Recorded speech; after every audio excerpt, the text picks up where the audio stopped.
स्पर्शान् कृत्वा बहिर्बाह्यांश चक्षुश्चैवान्तरे भ्रुवोः प्राणापानो समो कृत्वा नासाभ्यंतरचारिणो।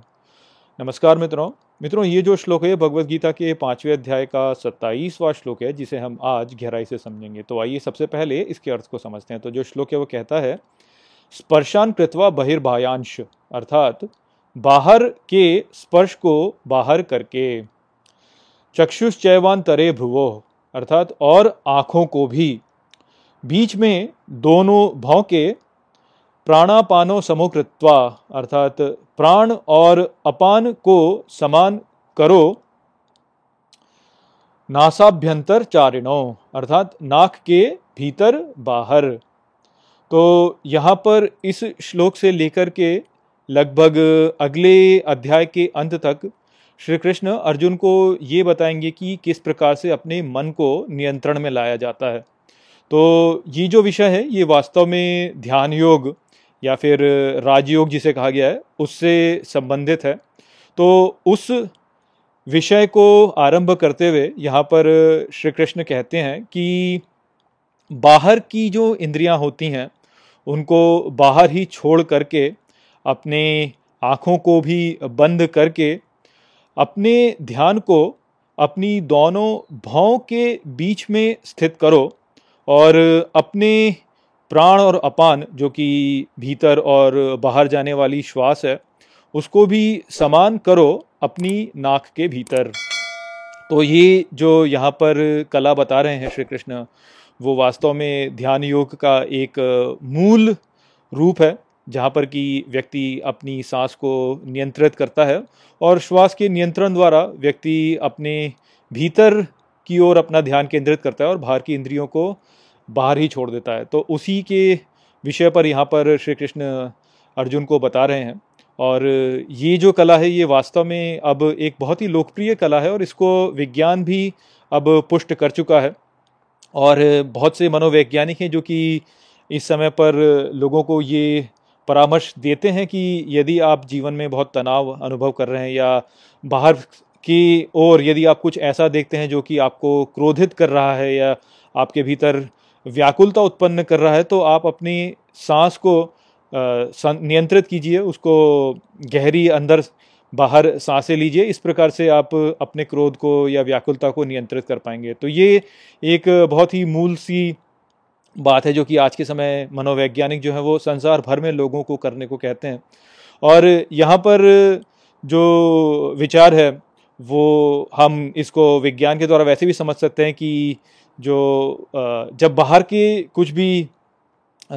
इंद्रियां हमारे सामने कुछ भी अनुभव लेकर आती हैं, तो उस स्थिति में हमने सीखा कि किस प्रकार से जो हमारा मूल स्थिति होती है जो कि पैरासिम्पैथेटिक नर्वस सिस्टम है, उससे हम लोग जो सिंपैथेटिक नर्वस सिस्टम है उसकी ओर जाने लगते हैं और जिस प्रकार से हम उत्तेजित हो जाते हैं और इस प्रकार से हमारा जो मन होता है वो व्याकुलता में चला जाता है। तो अब यदि आप थोड़ा सा भी ध्यान करते हैं तो आप ये जानेंगे कि श्वास के लेने से आप वास्तव में अपने तांत्रिक जो आपकी प्रणाली है उसको नियंत्रित कर सकते हैं।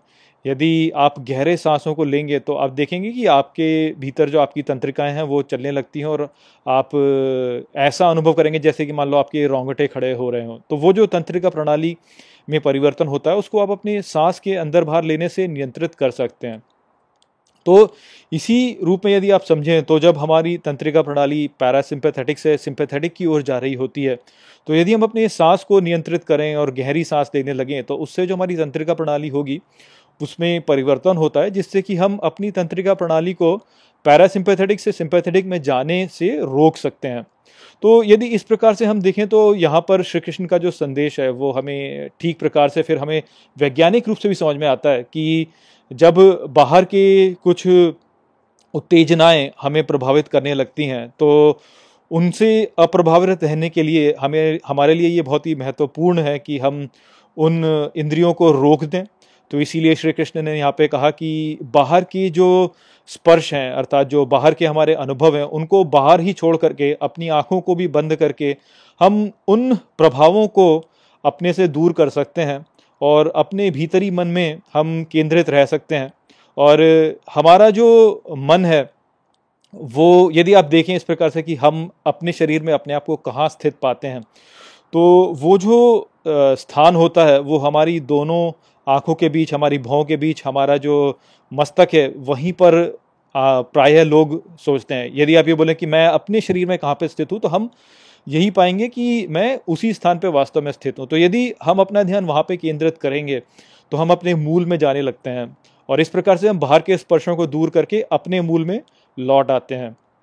और इसी प्रक्रिया को ठीक प्रकार से करने के लिए यदि हम अपनी सांस को नियंत्रित करें और अपनी बाहर की सांस को जाना और फिर अंदर आने के वाले को पे ध्यान केंद्रित करके और उसको प्रबल बनाकर करेंगे, तो हम ये पाएंगे कि हमारा जो मन होगा वो धीरे धीरे शांत होता जाएगा और सिंपैथेटिक नर्वस सिस्टम में नहीं जाएगा, पैरासिम्पैथेटिक में रहेगा। तो इस प्रकार से हमारा जो मन रहेगा वो शांत हो जाएगा और बाहरी उत्तेजनाओं से प्रभावित नहीं होगा। ये वो पहली स्थिति है जिसके द्वारा हम अपने मन को नियंत्रित कर सकते हैं।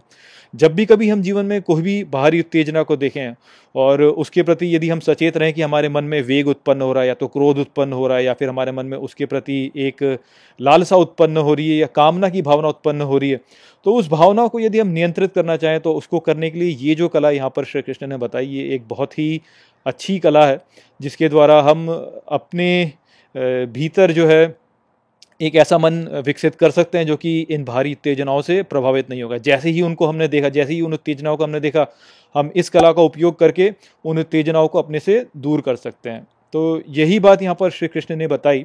आशा करता हूँ कि मैंने इस श्लोक को आपको अच्छे से समझा दिया होगा। चलिए इसी के साथ इस वीडियो को यहीं पे समाप्त करते हैं। नमस्ते।